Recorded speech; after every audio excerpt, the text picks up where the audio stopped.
and welcome to another amazing episode of. Newbie Dice, and I'm Tage. I'll be playing the Ratkin, and I'm fighting off against. And I'm Jake, and I'm playing the Forces of the Abyss. Hello there! I like to watch battle reports to get better at games. So I started making short, summarized battle reports that focus on learning points. So welcome to my channel, Newbie Dice. Do like, subscribe, and hit the bell icon if you enjoy my videos. And Jake is from, I should have said this at the start, I'm terrible at this. From You're good, man. Unplugged Gamers fame. Yep. So I'm one of the hosts of the Unplugged radio podcast. You can find us on iTunes and a couple other sources, and our website is unpluggedgamers.com, which is the club that hosts our podcast. But you can, on the podcast section, we cover Kings of War on our core episodes, but we also talk video games and books and basically all things nerdy. So you'll see spin-off episodes that are video game focused, pretty much all done by me because I like to talk about what I'm doing. Right. And you are also the main guy behind Dash 28, the website. Yep. So I, along with Mike Adkins, it's like the two of our brainchilds. Mike is sort of the quiet operator in the background, and I get to be the face slash driver to the writers, and I harass the writers to get the content out there. And so if you have read Dash 28 and want to get some of, you have an idea for an article, you can always shoot me a PM on Facebook, or we also have a Dash 28 email, editor at dash28.com, I believe. It's posted on our website, dash28.com. Right. Yeah, and we take guest content, so yeah. Okay, so I recorded this at the back, but I think I'm gonna edit it to the front. Okay, and one thing I'd like to admit, and I think it goes for a lot of listeners out there of the Unplugged Radio podcast, and especially when we're not from US, is most of us, we can recognize Jake's voice, we can recognize Rossi's voice, and we don't recognize the rest. The two of you have more funny. distinct voices, and then the rest are kind of like common voices. So like, who's that? All right. When the guys from Canada met us but hadn't like heard us talking, they just saw us. They thought that I was Rossi and Rossi was me, because Rossi is a shorter guy and I'm taller, so they assumed Rossi was the biggest guy in the group and that I was the smallest. But that's funny. I'm going to pass that along to the Unplugged guys. Rossi and I have distinct voices. I love it. Yes, so do remember to introduce yourself every time at the start of the podcast, so that we can try to finally remember Trying to figure out who's who. who is who. So Jake, I think this whole game started with me hearing you on Unplugged Radio saying that you started playing by email, and I was like, oh, I would like to play by email. I've been playing by email, but I only played against two opponents so far. I've played against Matt G and Steve Hudrew. I did a post on the Universal Battle Facebook group for anyone who plays by email to contact me, and not many people have contacted me. Only Matt G contacted me. That post. This was before I played by Yeah, email, that was otherwise way I would've before, contacted. like a few months before. So I've been playing against Matt G very regularly, or Matt Gorham, that's his name, but on Facebook his handle is Matt G. Mm-hmm. Yeah, so I was pretty excited when I heard on Unplugged Radio that you started playing by email. And of course, I just had a kid, so playing live is quite difficult right now. So playing by email is just nice. I can spend 10 minutes to 20 minutes to play my turn. It's the perfect, for me, it's the perfect way to, so at work, because of Corona, I'm pretty busy, but then I have a couple of like 15-minute gaps where there just aren't projects to do in between different duties. And it's the perfect thing to fill that gap, because rather than scrolling through Facebook or something pointless, I get to play a King's War game over the course of a week. Let's go into this game. We have an instruction of how to play by email by the end of this video. And of course, Steve Hudrew did a video about it on his Death by Dragons YouTube channel already. I'll link that at the end of the video as well. So let's talk about our lists. So I'm playing Ratkin, and we're playing 2300 points. and I am playing. I told Jake this is an MSU list, and it's like, oh, MSU with 3 hordes. So it's 2 hordes of warriors, 1 horde of shock troops. All of them have plague pods, 2 regiments of shock troops, 2 troops of shock troops, and so there are shock troops. So Which was fun to message.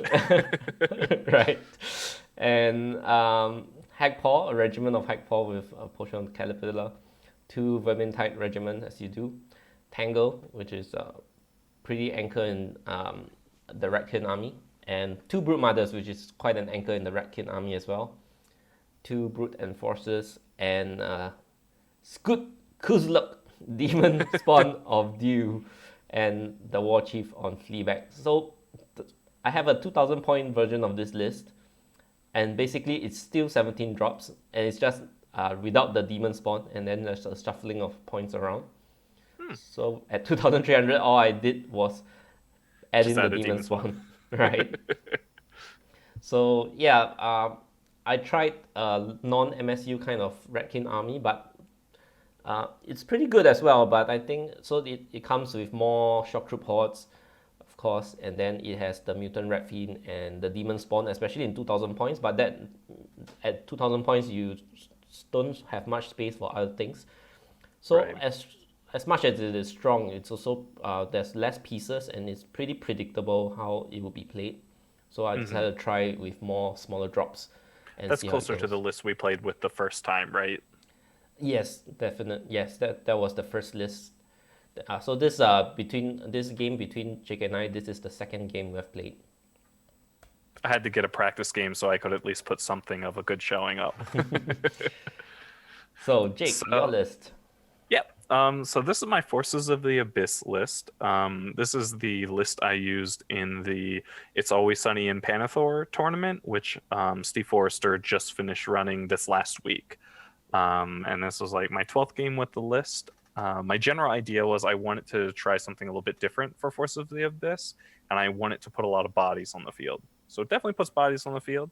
I have 2 hordes of lower abyssals, both that have exchanged their shields for 2-handed weapons.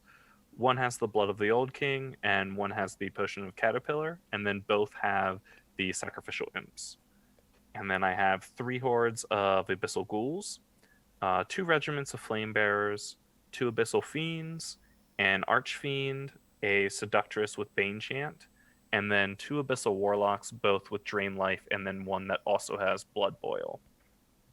Right. And so the general idea is to, use the hordes, flood the board. Flame Bearers and Warlocks make some nice kind of firing, like a firing group, and then the Fiends and the Archfiend theoretically clean up. Theoretically. Here. Yeah, so I've been toying with Forces of the Abyss making lists as well, and I played a few games before this, but they're just not been posted up yet. And yeah, building a Forces of the Abyss list is quite a struggle. I think one of the key problems is the hammer units, because usually it's either the Molochs or the Abyssal Horsemen. So Right. for the Molochs, they are defense 4, and they have a larger footprint. They are large, monstrous infantry, the 50 base. Yes, yeah, they're that like slightly bigger size than other large infantry. Yeah. Yeah, and then on top of that, they're defense 4, and so they're kind of tough to use because they can get hurt in shooting, and even getting multiple charges in, they go down quite easily. Mm-hmm. And And they're not quick, right? I mean, they're large infantry speed, they're, speed yeah, 6, so. normal. And for the Abyssal Horsemen, they're pretty good. The only thing is the 14-16 nerf, right? Right. So some people will have issues with that 14-16 nerf. They do have regen, so sometimes when they don't go in check, they will start to regen their health back, and then they will dominate the field. Yeah, Particularly good when small arm shooting, I think, was more prominent, because frequently you'd have maybe like a bow unit do just enough damage to be scared. Like they'll probably break next turn, but then you regen it back. But Yeah. it's not really a thing anymore. Yeah. And then the next thing a Forces of the Abyss player would consider would be the lower Abyssal Hordes with the 2-handed weapons, I guess. And after the game, I I have some thoughts on them. I've adapted this list, I think, for next time I use it because I have about 12 reps under it, and I think I have my head wrapped around largely how it should work. And I mean, spoiler: the lower abyssals I don't think are it, but I do think they are a good unit. They're very self-sufficient, which is rare in a horde unit. Yeah. And the other thing is the Fiend. A lot of people have been raving about the Fiend, that they are pretty undercosted. While I do agree that it's pretty cheap, but there's a few things that I find an issue with. The first thing, you would think to use it like a giant, right? But one of the key things is it has less attacks than a giant. Of course, it hits on trees, but it doesn't have Strider. Yes. So if it gets hindered, it's hitting on 4s. At 7 attacks, that's only a few hits. And it's only crushing 2. Yeah, it's not like crushing 3 or 4. Right. Because a lot of those hammers that, those units you really need a hammer to break are going to be defense 5, and that extra pip of crushing makes a huge difference. Yeah, and if you compare it to a giant, I think a giant has more nerf. I think they are either 16, somewhere between the 16, 18 nerf and higher. And lastly is, of course, giants don't have this, but the Fiend doesn't have this as well, the nimble. So you have to be very careful when you're positioning it as a support, whether flank charging or something like that, because without nimble, that means if the opponent gets to position in a way that your Fiend couldn't get in, then you have wasted a turn. Yes, and they're much more fragile than I think mentally when you picture a big demon. Because, I mean, they're only 15, 17 or defense 5. They're cheap, but you have to, I think, moderate your expectations of them, which can be challenging. Correct. So that you use it like a mini giant, right? And they have expiring. So I think they're costed quite okay. They cost less. At first glance, they're kind of cheap, but you have to look at their roll as well. The Fireball 10 on them is very nice. It does pop up more than I thought it would, because the extra height, their speed 7, you've got some nice threat range with it. Yeah, if they're around at the late game, they can do some cleanup as well. Let's go on to our deployment. So we rolled up a map, and we decided between Dominate and Invade. So we got Dominate as the scenario. So one thing with play by email is, if there is a scenario that requires setup, it can be quite a hassle, because you have to go back and forth, whether it's pillage tokens or loot tokens, whatnot. So the only 3 scenarios right now, 4 if you include kill, would be control, invade. Control is the one where it's divided into 6 squares. Invade is the one where you just get to the other half, and dominate is just the center. So you don't have to do any setup for that. We played control in the previous game, so we played dominate in this one. So we rolled off. I got to pick sides, so I picked the bottom, and these are my first 2 drops. Why did I pick the bottom? Let me see.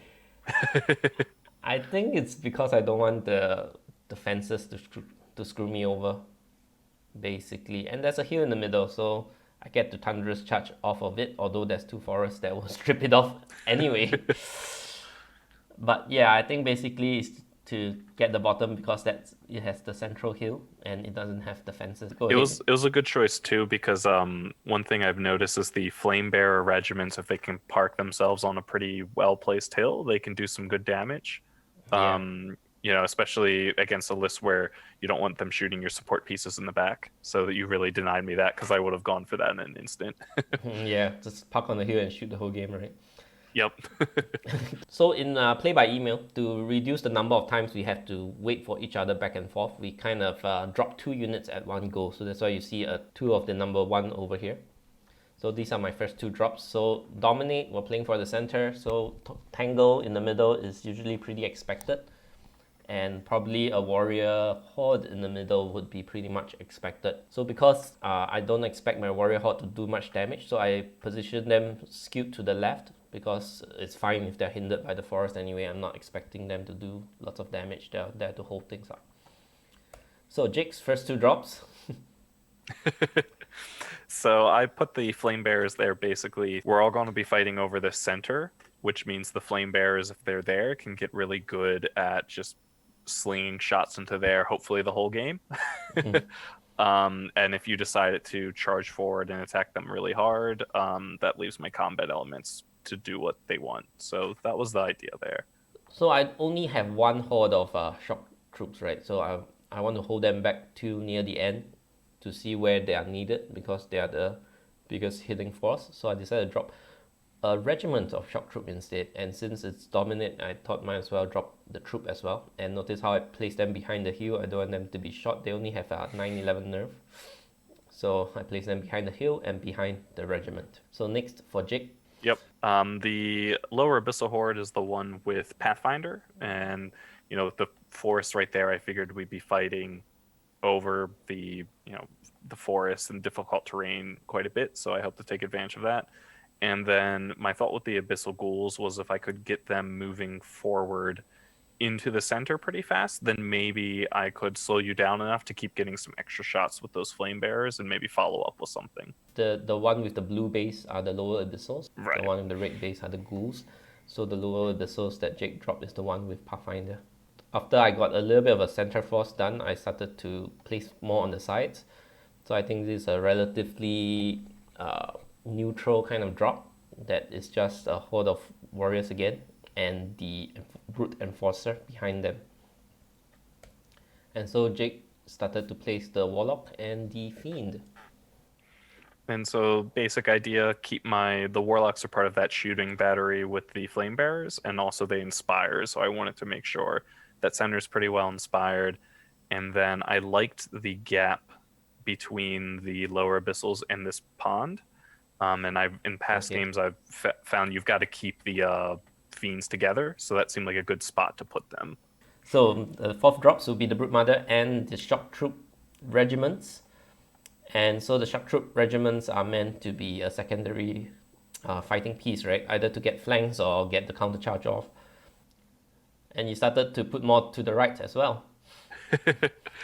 Yep. I knew the fiend was going next to the other fiend, and I thought, well, let's give them some abyssal ghouls to support. Basic. Yep. You tend to put the two fiends together, and the ghouls by the side is pretty good. It blocks my flank forces off. So at this point of my fighting pieces left, I only have the shock troop horde, the demon spawn, and the hack paw regiments, which packs somewhat of a punch. The rest are pretty much supporting units. So I don't want to reveal my hand, so the next two drops would be the two vermin type regiments. I decide since Jake is so much deployed in the center and right already, I'm sure the chaff pieces would find some work there. Yep. And yep. So I put down another abyssal ghoul horde, stacking the right flank a little bit more, and then the other warlock to support that central shooting. And at this point, I remember thinking I'm trying to go for a pull in on the right side and hold the center, so sort of a swinging door approach to the game. you have deployed. Notice how your deployment line is fully filled up, and you want to try to swing it in this way, right? Exactly. Yep. While the shooting just sort of fires down that center. Right. So at this point, I was pretty much contemplating quite a bit because I had initially wanted my hack paw to be dropped on the right flank. And the problem would be that the two ghoul hordes over there would mean that I'm very unlikely to get any flank charges off because they're gonna smash against the ghouls and get stuck there. So anyway, we forgot to mention earlier, the red numbers are the heights of the terrains. So I dropped the shock troop horde down because I'm still deciding whether to put the hack paws. So the two fast elements of the list would be the demon spawn and the hack paws, and to some extent the war chief. So I'm still deciding which one to go on the left and which one to go on the right. I was already thinking from the start that they will be split. I like to have one fast element on each flank that kind of threatens the opponent a little bit. So I haven't decided on that, so I decided to drop the shock troop horde first because I figured that to me it was an obvious drop. So sometimes when you're doing drops, you want to drop the obvious drop, not just saving the powerful one for last. And I thought that it was an obvious drop because ultimately we're playing dominate, so I need some strong center, a strong center force. So this shock troop horde is somewhat center. I don't want to throw it off to the side and it gets stuck for the rest of the game and couldn't get to the center to contest. So I don't know. Do you think, Jake, this was an obvious drop? Yeah, I sort of saw it coming. I mean, you even had deployed leaving that big gap. The only other thought I thought was maybe it pivot, you put it on the left side, but I don't really have the threats there to need it. So I agree. It was like, okay, saw that coming, but it forces me to put down my next two, which are, maybe the Archfiend, which I didn't do. Yeah, you kept it till last, so I was still wondering where it's gonna go. At this point, I actually distinctly remember thinking, "Oh man, this house is really screwing up my battle line." Because ideally, I would have liked to have the lower abyssals to the left of the ghoul horde, Side by side. hmm Yeah. just to sort of move forward. But that wasn't quite possible. So my thought was the ghouls probably absorb a charge, maybe do some damage, and then the lower abyssals are the next force following up. The succubus is there sort of to try to prevent you from moving up that side really fast. Hopefully, like drop a flyer, slow them down. She's not going to kill anything, but she can hold you up a little bit. Yeah, she did her job on the left flank, I would say. Yeah. And I think you could get the multi-charge when your ghouls get hit, but I think so. But we'll see what happens. Probably. We'll see. So at this point, I still want to see where your Archfiend goes. So I dropped the other two support units, Enforcer and the War Chief. And so you dropped your Archfiend on the right side. So you decided to stack up on the right. And this was because, as we were talking about when we mentioned my list, the Fiends often struggle to take things out quickly. So I thought the Archfiend would be that extra pressure to really help that closing the door, kind of swinging door approach. I did debate putting it on my left side, but then I figured I was fairly confident your demon spawn was going on the left side, and I'd prefer my Archfiend to fight slower stuff rather than play, cat and mouse with a demon spawn that hits harder than him. So after you dropped the Archfiend, I was thinking for it for a while. So I have my last 3 drops. In the end, I still placed the demon spawn on the left side. And I've placed the hack paws on the right. So I thought that the hack paws would be enough to keep the demon spawn in check. And I do still have a pretty decent amount of units on the right side. So I thought that would be able to hold the right. And with a demon spawn on the left, I could potentially crush the left and get the center from there. Top of 1, actually Jake won the roll-off and he decided to let me go first. I think a big part of the reason is because Flame Bearers and Warlocks, they can't shoot on the top of 1, so you probably let me go range first. 18 really likes you moving into their range. Yeah, so And that and Dominate, I like being able to jump in the circle without having that end turn where you can just jump in. I like being able to be the last person to move into the objective zone if possible. So I pushed up sort of cautiously. Because of the succubus being here, I was afraid my little troops here get wavered. So I pushed up my demon spawn. It's within charge range of the succubus, but if the succubus charged me, I could flank her. Yeah, I don't want the succubus to get my demon spawn stuck and then follow up with the lower abyssals, right? So I do have extra pieces to prevent that from happening. So I placed my demon spawn within charge range and shot a lightning bolt, dealt 2 damage. Over in the center, you can see that I swerved this troop to the right side because after I've dropped the demon spawn on the left, I decided that I need a little bit more support on the right against the Archfiend. So this little troop here started swerving to the right. Which ended up being really good, a really good choice. But it took a while to get there. Yes. A very long while to get there. And now that Titans are 75mm base, it's really easy to block their landing zone, especially when I have so many units. So I think they're not in charge range yet, except the warriors of the Archfiend. But further on, I got enough units to sort of block landing zones. So let's see what happens at the bottom of 1. So I shuffle forward on this right flank, and When I'm playing frequently, I'm at work and I'm using my phone, and my finger, as you can see, his warriors have teleported to the back end. And so what I think happened was when I was initially opening the main All app, right. I was trying to scroll in, and I must have grabbed and like shot it away, and I was zoomed in, so I completely didn't see that one on the back end So there. this is somewhere here. But that's up there.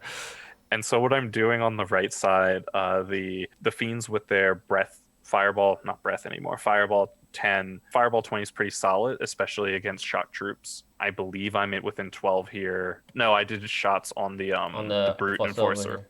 Yes, because it has a somewhat low nerve, and I thought maybe I'll get lucky. And then I wanted to position the Archfiend to start potentially threatening flanks, but also trying to keep a little bit more in his sight. And then I did a good amount of damage to the warriors in the center, thinking Right. maybe if I keep this up, I do have Blood Boil on the list. So one more turn like that with Blood Boil, I might get lucky. But I also realize you're going to pull most of that damage off. Well, not most, right? The Brute Mothers, they have a Radiance of Life and Drain Life. If I drain the Vermintide Vermintides, right? to heal the warriors, um, the warriors themselves are Drain Life targets as well. But okay. otherwise, they're only 12-inch range, so I think not a lot of the opponent's forces are in range yet. Okay. Yeah, I think the Vermintide was intentionally kept out of your Fiend's range, so Yeah, if I remember, both of them couldn't get within range of anything but the Brute Enforcer, which was good because the Brute Enforcer's defense 5, which helps against a fireball attack. 6 damage off the bat on the warriors, pretty much. I was happy with that. That's pretty a lot. And you moved your Succubus back. Maybe tell me about that. Yes, I shifted my Succubus over because she was in charge range of your demon spawn. And I didn't want her to eat a front charge because even with Ensnare, 13 attacks hitting on 4s when you want anything but a 1's pretty bad for her. Over here with her Bane Chant, that might come in handy, and also keeping her alive to pop over in a future turn might be more beneficial. You have an interesting choice of the Bane Chant on the Succubus instead of having it on a Warlock, for example. It's 5 points cheaper on her. Oh, she is a more expensive body as well. Yeah, in Yeah, hindsight, so- one of the changes is to get her her Bane Chant switched over to a Warlock. Right. Yeah. She's like a Swiss Army knife, right? She has a lot of roles to play. Yes. One thing interesting about our matchup is that I'm Ratkin. I'm not fast per se. Most of my army is speed 6, but most of your army is speed 5.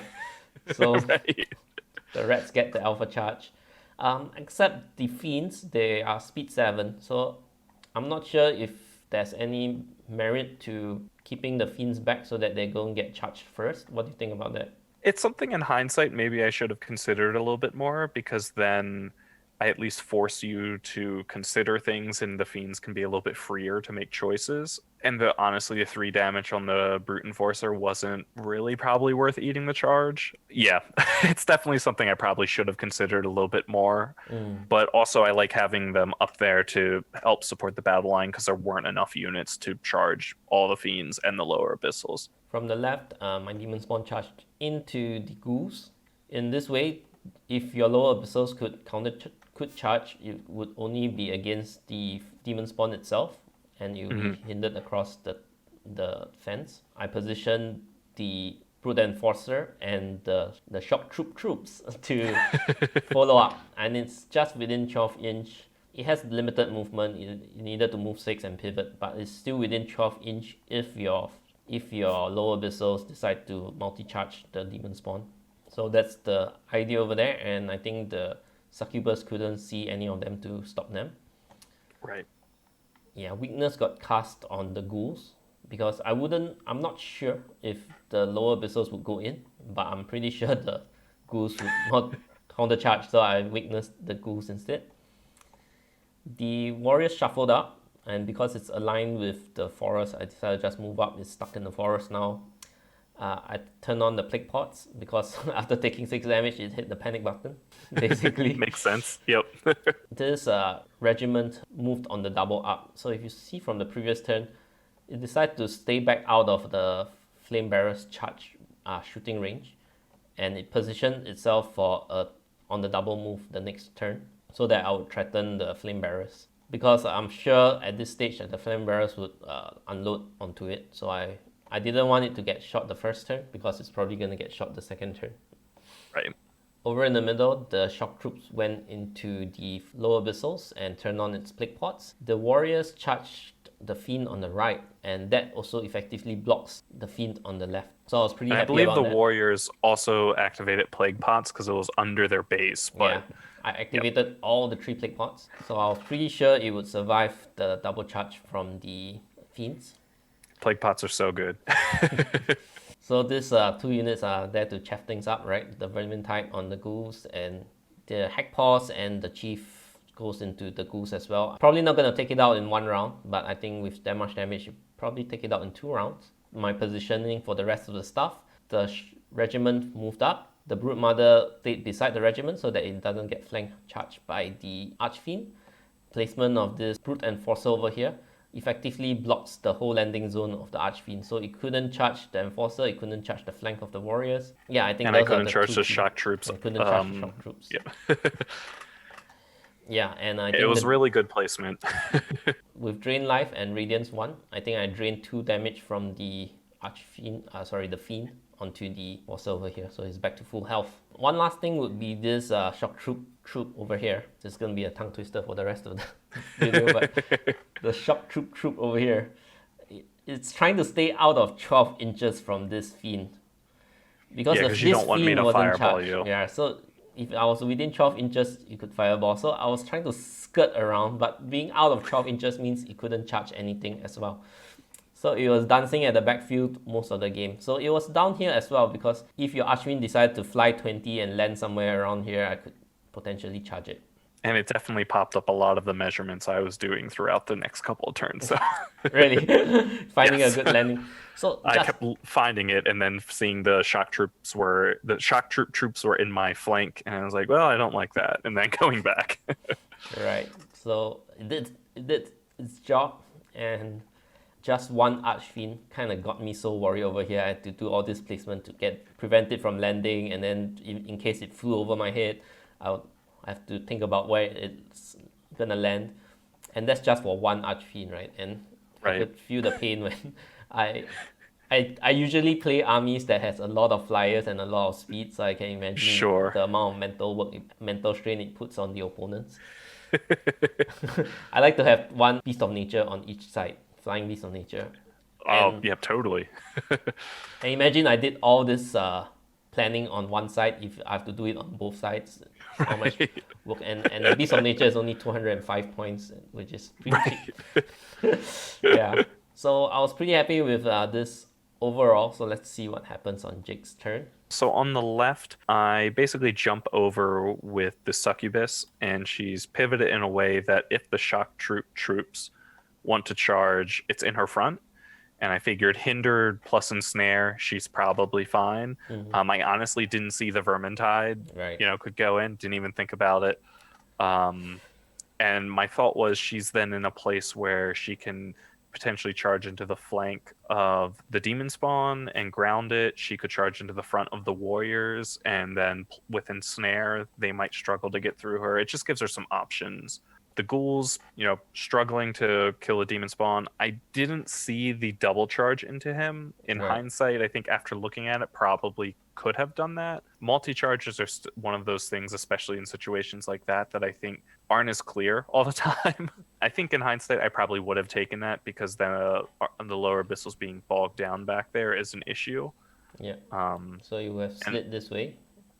And with just a tiny pivot, you should be able to clip.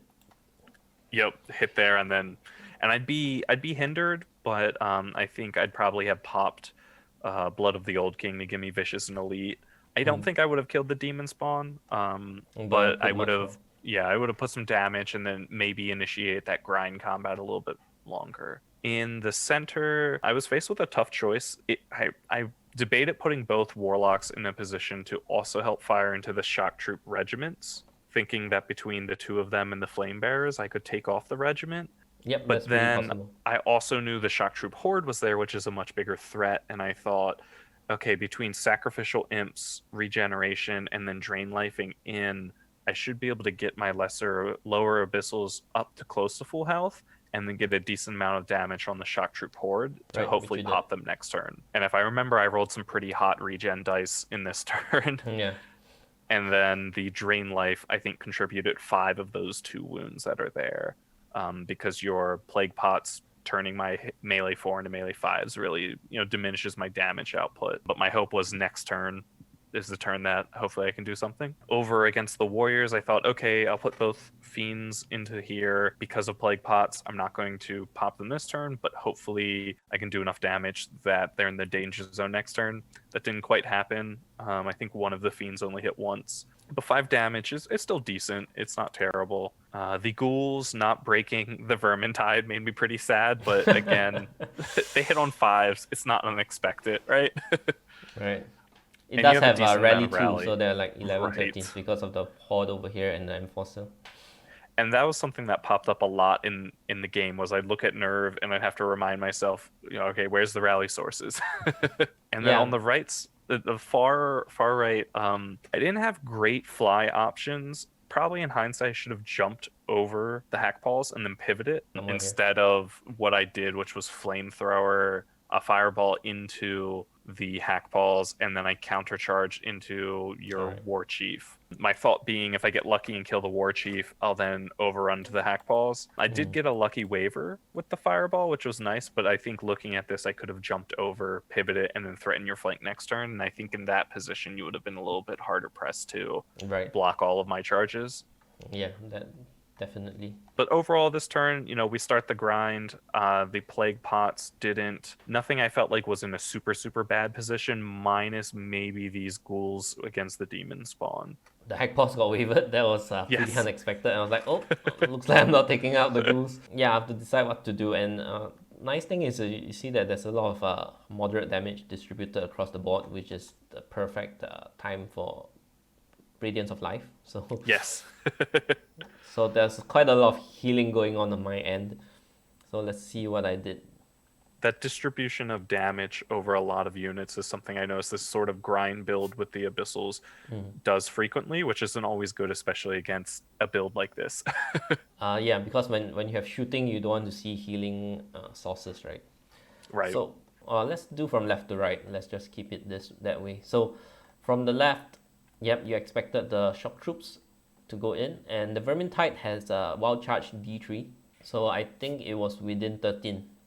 So Sure. you might have meant to keep it out of 12 and forgot that it has wild charge. That could be something. I honestly didn't even think about them. You're giving me too much credit. Yeah, so wild charge D3 is pretty nice because you don't pay a hefty tax for that ability. Yeah. But the opponent has to potentially stay out of 15 inches away. So they are pseudo 7.5 speed without paying the price of a 7.5 speed. And yeah, let's see the center. So the warriors and the demon spawn finished off the ghouls. So when we're playing by email, we put a skull symbol on there so that when the opponent loads up, he can see where exactly the unit died at, and so that you can see the position of the enemy, how he charged in and how he repositioned off of that unit. The Brute Enforcer over here is here to sort of chaff up the lower Abyssals, although the lower Abyssals could have just ignored it and charged the demon spawn or the warriors, but it's also positioned to flank charge in return when that happens. And you cast weakness on me too, which, Yep. if I remember, it hurts me. Yeah, weakness is such a good spell. And I only Yes. noticed after the game started that it has 24-inch range. I thought it was 18-inch from, I think second edition it was 18. That sounds right, yep. So if I move 5 and cast 18, that's 23 inches. So I couldn't, if it was 18 inches, I couldn't weakness the flame barrels. But if it was 24 inches, I could have You would have been weaknessing them, yep. Yeah. So I just missed one round of weakness.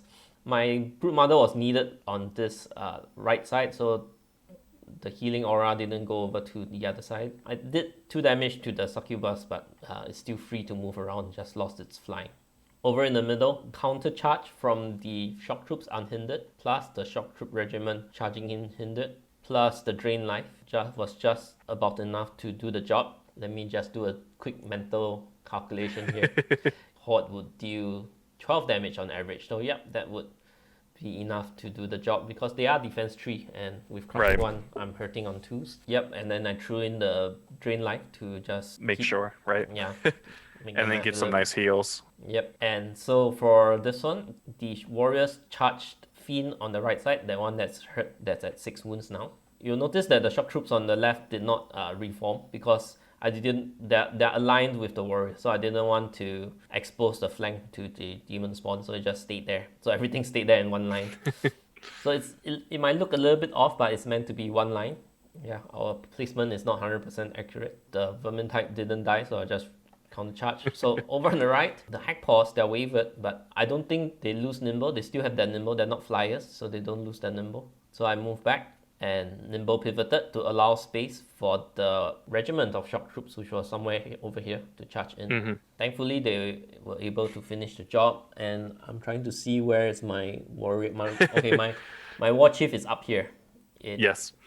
It killed and it overran. I was worried because the war chief would probably die to the archfiend and it could overrun, and I didn't want it to catch the flank of any of the units. So I think if it overran, it would catch the front of the shock troop regiment. Yeah, which I don't want to do. That's my turn, and this shock troop, little troop over here is still dancing out of 12 inch from this fiend because it doesn't want to be shot at, and there's no inspiring and there's no rallying. Right. So, your turn. Yep. My line is greatly diminished here. Having lost 3 hordes. Starting on the left here, lower Abyssal's charge the demon spawn because I don't want the demon spawn flying around.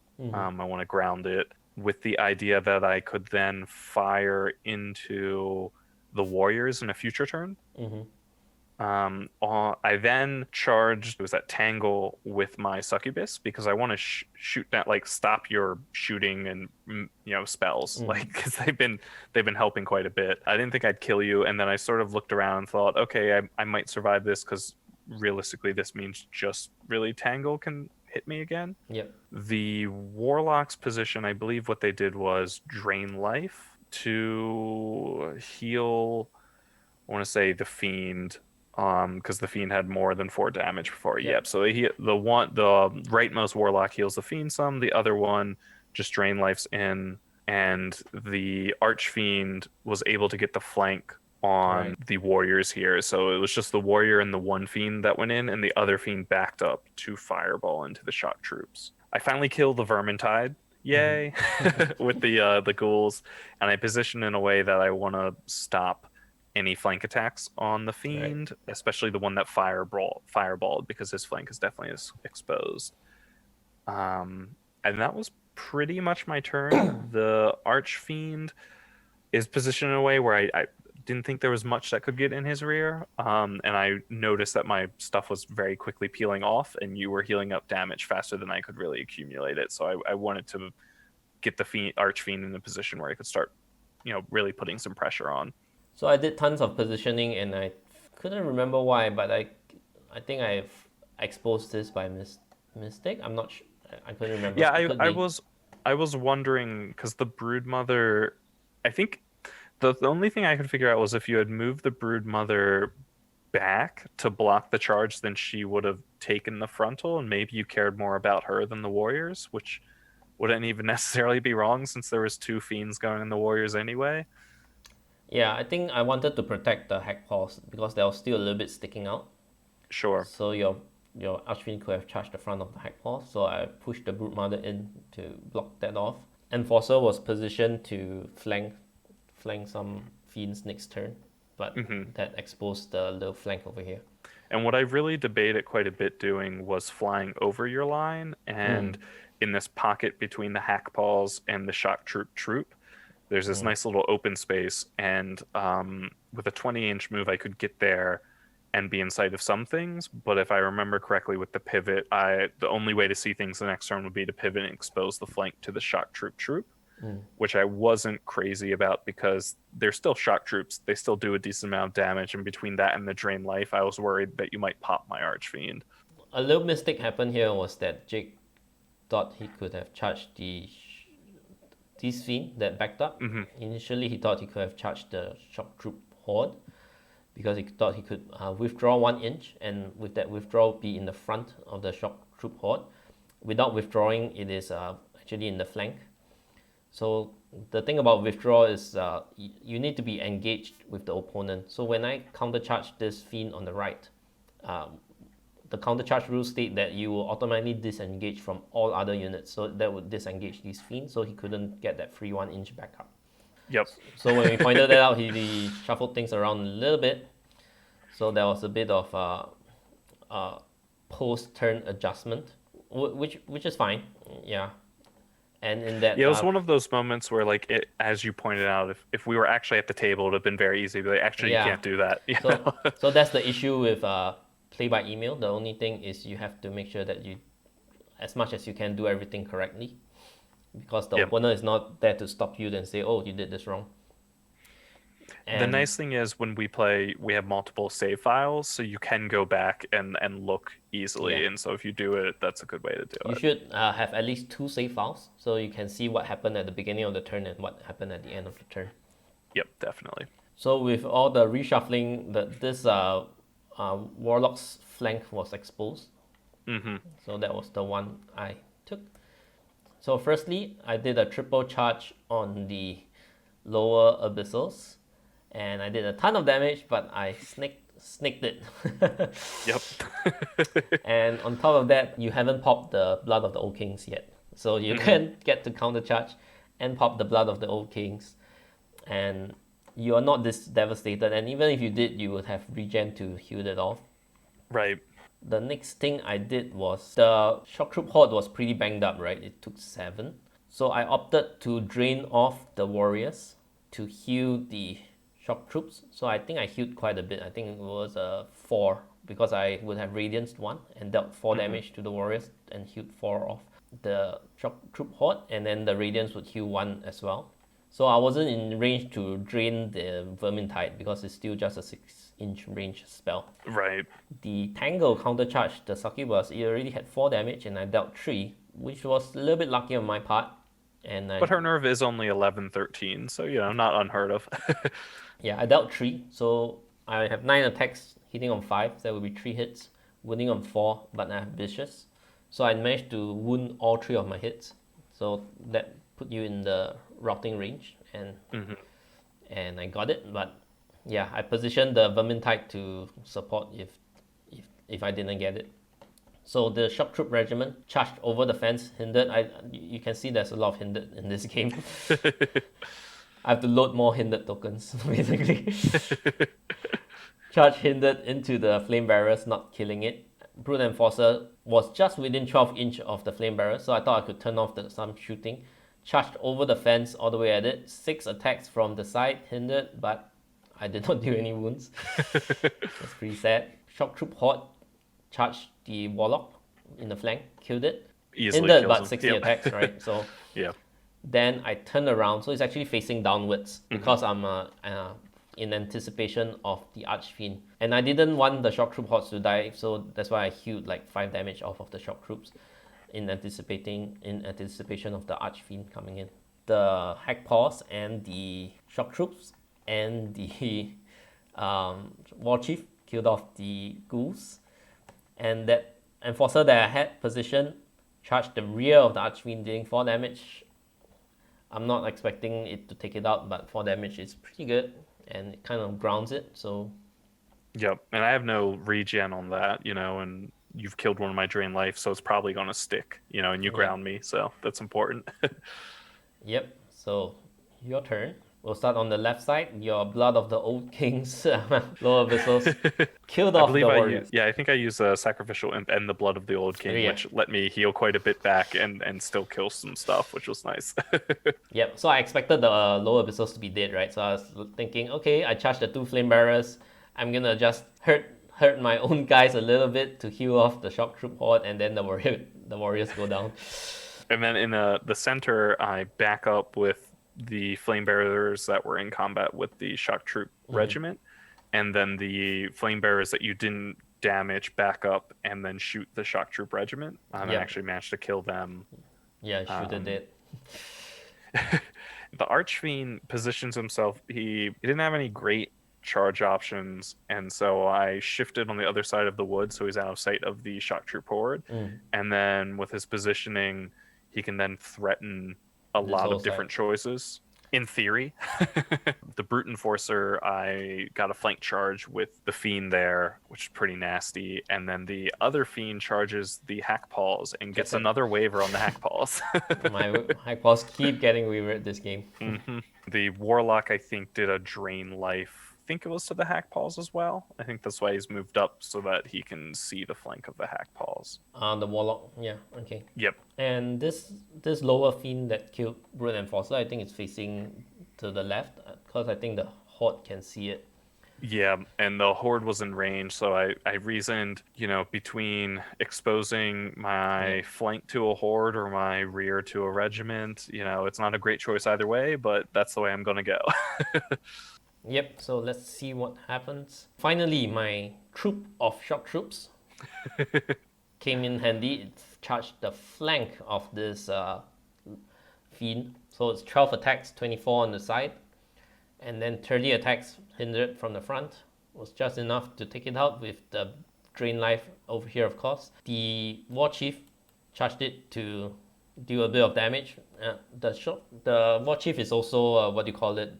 Mighty, right? Yeah, mighty. So even if I didn't wound it, you still have to go through it. 11-13 was hopefully enough to hold it for a while. Hack Paws were... And defense 5, importantly, so my crushing 2, I believe, cost me some damage there. Yeah, and because the Hack Paws were wavered, and then this regiment was stuck behind, so it couldn't charge. So it's stuck there for a turn. Yeah, the Archfiend was behind the forest, so the shock horde couldn't get to it. So instead, I charged in and killed the low abyssals, and I positioned myself such that, once again, blocking off all the frontages. So only allowing your Archfiend to charge the Tangle, which I think I could take. It's at dash 18, I believe, or dash 16, something like that. It's a dash 16, but then, because I think it's one of those two. Yep. I forgot it was dash 14 base or dash 16 base. Let me just do a quick flip. I think dash it's 14 base. Yeah. Yep. So it's dash 16 with because of the spawn. rally. Right. The Enforcer charged in and disordered one of the flame bearers again. And yeah, let's see what happens in the next round. This was taken on my mobile phone because I played the turn on the mobile phone. So the picture's kind of blurry. So at this point in the game, I'm sort of looking, I'm like, well, I don't have much left on the table, especially unit strength left. So realistically at this point, it's let's try to throw a couple things in and see what happens.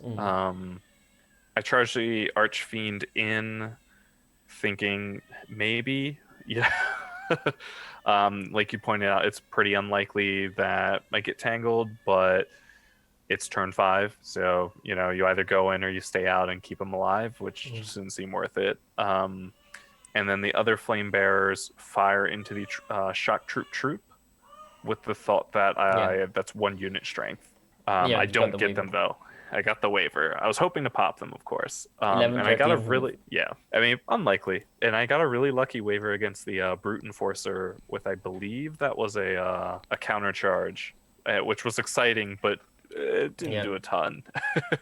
And then on the right flank, the Warlock drain life, the War Chief, and the Fiend charges in. And disappointingly, I wavered you rather than killing you, stopping me from overrunning into the Hack Paws, which pretty much means that Fiend is, dead. Yeah, it's a 12-14 with that rally 1 from this horde over here. This horde is positioned towards the center. It's facing the center because it is bottom of 5. I might have next turn might be my last turn, so I want to move it 6 inches in, which I've checked that it would be within the dominate circle, coming to the end. So after your demon spawn, your Archfiend charged in, the demon spawn went in with a counter charge from the Tangle. That was enough to take it out. Cleans it up pretty easily, yeah. With a Drain Life support over here as well. Drain Life is a very good spell. It always chips that one or 2 damage into a combat and will get the combat in your favor a little bit more. What the wavered Brute Enforcer did was to stand in the middle of the two flame barriers so that you couldn't move at the double. So Keeping me out of the keep out of the dominate zone. dominate circle. So the only way to get in would be to overrun like quite a lot of inches, basically. Yes. To get into the circle. And And yeah, even then, you've got more unit strength than me in it. yeah, the shock horde was pretty was in, so there's like 4, 5, 6, 7, 8, 9 unit Yes. strength. Over here on the right, the troop of shock troops did its work again. With the support of the hack paws, killed off the what do you call this, the fiend, and it's in the flank, right? Yes. And the war chief was hindered, so was wavered. Sorry, it moved backwards, and this shock troop regiment dealt some damage to the warlock. So over here, you kind of charged one in and moved back the other to shoot at the shock troop killed it off. The warriors just decided to charge hack paws, I think, to hopefully take it out with some lucky rolls. Yeah, because the Warlock does have 5 attacks that normally hit on 4s, so hitting on 5s, wounding on 4s, better chance to take them out than the Shock Troop Regiment.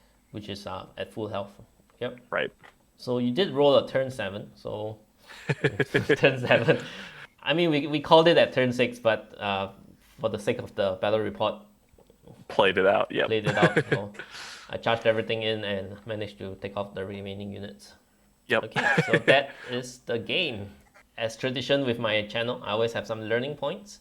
So I like to have high speed units on each flank. So I had a demon spawn on the left and the hack paws on the right. I think the hack paws on the right kind of keeps you honest as well. That's why you moved up in the straight line. You didn't want to expose any flanks to the hack paws. And as you can see with how I had to deal with just one archfiend, that's the power of a flyer, right? For sure. And if you have one on each side, it will be a big headache. It's much harder to block it, yeah. Yeah. Having more units, blocking landing zones of those flying titans really help as well. And flying titans are big, right? I like Yes. the Beast of Nature, they're 50 millimeters. It's much harder to block them from landing. And this was huge because there were so many times where, just having the 4 support units around your hordes could block pretty much all my options except for one bad option. Yeah. Which, eventually is going to frustrate your opponent and make them either move aggressively when they probably shouldn't, or you're just going to keep holding back that 300-point dragon, which is amazing. Yeah. I've always found it very difficult to use the dragon kind of unit. Always don't find success with it for myself. So I would much rather play a 200 to 250 points flyer, which I still feel, does pretty much the same thing, just that it's not as hitty. Right, its raw impact isn't quite as much, but same roll, you use it the same way. The 50 mil base versus 75 mil is huge. Yeah. For the Ratkin, I play the Demon Spawn because the Ratkin does have very few speed options, and the Demon Spawn does help to shore that up. And it having 13 attacks is as the best amount of base attacks on the Dragon class does help quite a bit, right? Yeah, it's pretty frightening to see something with 4 more attacks, so almost 50% more attacks than my demon. Yeah, and the Rally 2 does help out the entire army as well. Especially in your MSU style. MSU style. So flyer defense, we keep a unit back that the flyer doesn't want to be flanked by. Yeah, if you keep an individual back to charge the Archfiend in the flank, he's not going to be too bothered because it's not going to double its attack. His front is still free to charge out. That's what I noticed. So if you have a non-individual unit, that will hurt him quite a bit when he flies over your front line and turns to the side, and then you charge it in the flank. It will do quite a bit of damage that the flyer doesn't want to take sometimes. So having that shock troop all the way at the back does help quite a bit. Even though they didn't get charges until turn 5, I mean they prevented my movement for 2 more turns, so that was great impact for a troop. Next, against shooters. So one of the things against a shooting army or when there's some shooting units out there is to go all in. So if you manage to hide 5 of your units from getting shot at by the flame bearers, for example, but you just present him with one good target to shoot at, you have failed at your job. Right. Then you might as well Yes. move the remaining 5 units up because he's going to shoot at that one unit anyway. So if you have already presented one target for him to shoot at, you might as well move everything else up. Yeah, you might think like, oh, the flame bearers could shoot this unit or this unit or this unit or this unit. Yes, he could shoot up to 6 units, but he can only shoot one. And realistically, I need to focus. You need to focus fire with shooting. So if you give me 5 targets, I have to pick one that I'm going to pour it all into, which is why the flame bearers deploy next to each other, because by themselves, they just don't have the impact. Some players, they might be very afraid of moving things to within charge range of within shooting range of the opponent. But just think of it this way: as long as you've presented one unit, the rest will not get shot at. Just move them up. I've started to play Ratkin because of I want to play a more attrition style army, and I must say I'm really enjoying the drain life and the radiance. It's so good. So good on Ratkin, and then if you need to queue more, you can always drain off your Vermintide or warriors. Yeah, that basically it's pretty neat, that sustaining. I think I healed quite a bit over the course of the game. Especially rewatching it, I'm like, oh my god. And you're like, yeah, and it frustrates the opponent, right? He puts damage on that doesn't stick. So yeah, I think that's all the learning points. Do you have anything to add, Jake? No, I think that covers it really well. I think one thing I've sort of noticed rewatching this is when you're building a list, really think about the roles of your units and how they are going to operate, because you have very clear ideas for every single one of your units, which I think really helps you in the deployment to get them to exactly where they need to be. And I have clear ideas for about 60% of my units, and the other 40% I have like vague ideas, but so like I don't have clear hammers that I think do the job that they need to do to pop things in one go. And so against a sustainability army like yours, that's a real problem. And so really thinking about those roles and what do you do versus this style, etc., I think is important. Yeah, so for myself, it's just that 3 hordes, one on each part of the board, and center, left, and right. And then the shock regiments and the troops will be the second wave to add in the attacks. And then, yeah, just the sprinkling of the support units. One fast unit on each side, the demon spawn on one side, the hack pulse on the other. So that's basically the idea behind the list. Going forward, I think the warriors don't really do much. So in my 2000 point list, I kind of shuffled points around and I managed to convert one of the warriors into a second shock horde. I think 2 shock hordes and 1 warrior horde is the way to go. 2 warrior hordes just doesn't do enough. It's not scary, right? Yeah, it's not scary. Yeah. You just laugh at them like, Yeah. hit on 5, come at me in the forest, hit on 6, sure. And I'm swapping out the lower abyssals for succubi regiments. That's pretty interesting. I found the lower abyssals frequently pop in one go. Or if they survive a turn but don't do enough damage that second turn to really matter.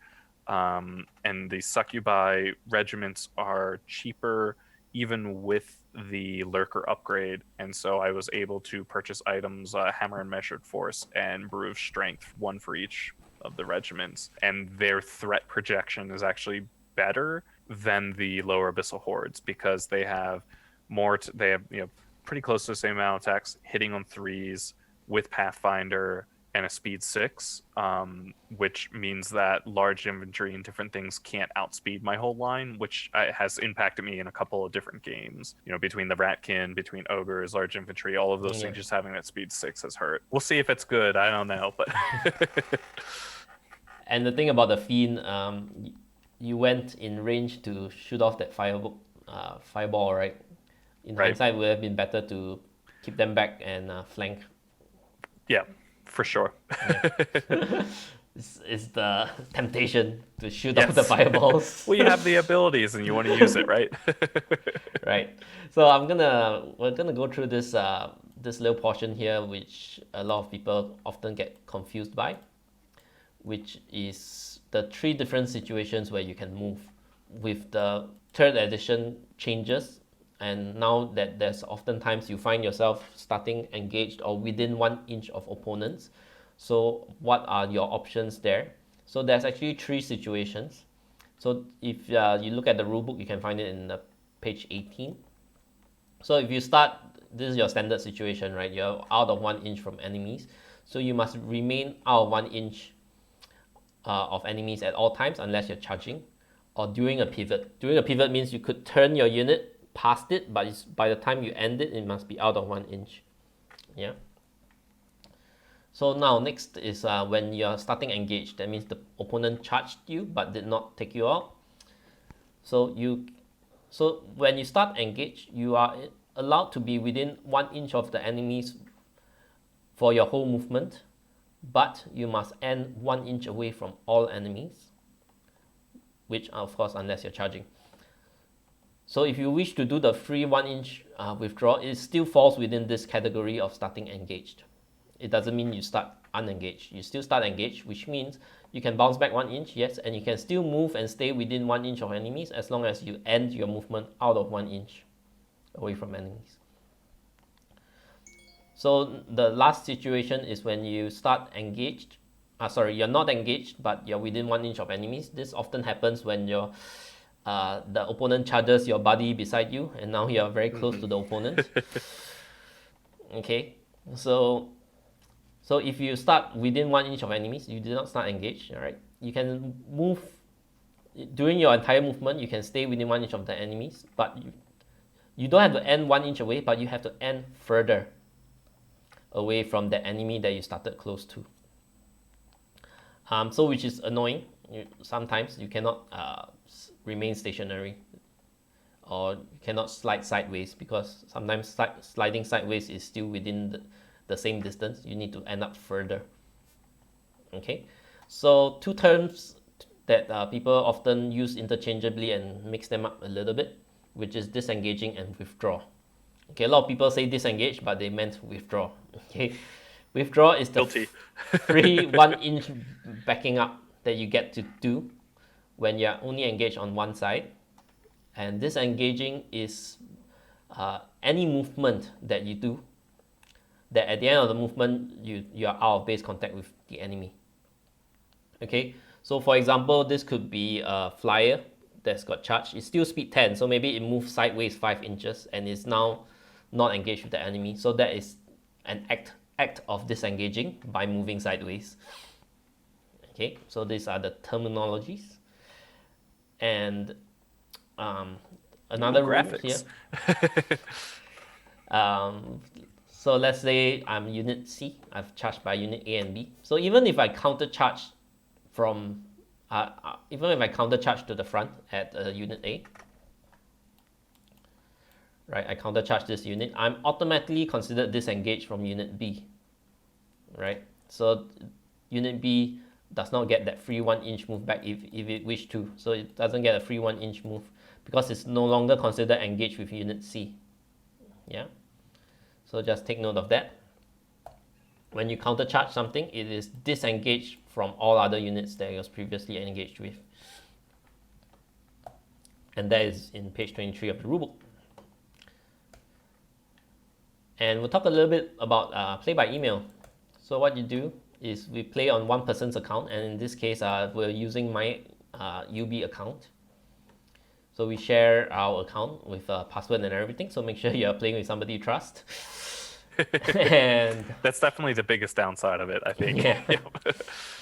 So you use the save game function a lot. So we save over 2 files, right? So that you can see what happened in the previous turn and what happened in that turn. And as you take your turn, do keep typing out what you're doing. Okay, and then you copy the chat log and email to the other player. So how to copy the chat log? You go to this gear button over here, and then there's this button over here, copy chat. And so when you paste in the email, you can see it looks like this. It has a timestamp and the chat that appears on the chat box. Okay, so in this example, I've written. Let's change to the pointer. So I say combat into the lower abyssals. So I think there are 2 units. So 12 attacks, hitting on 4, wounding on 2s, and 13 attacks, hitting on 3, wounding on 2s. So if there's elite or vicious, if there's elite, I'll say 4E, and if there's vicious, I'll say 2V. Yeah. So I roll the attacks, and then after that, sometimes you like to say the total amount of damage done, and after that I say nerf, and then the nerf roll, so that when you paste it and send it over to your opponent, they can roughly keep up with what's going on. Yeah, most of the time you look at the board state, you can see, yeah, okay. Something like, oh, that unit did so much damage or so little damage. You go and check the channel. Oh wow, Yep. There's some crazy dice rolls.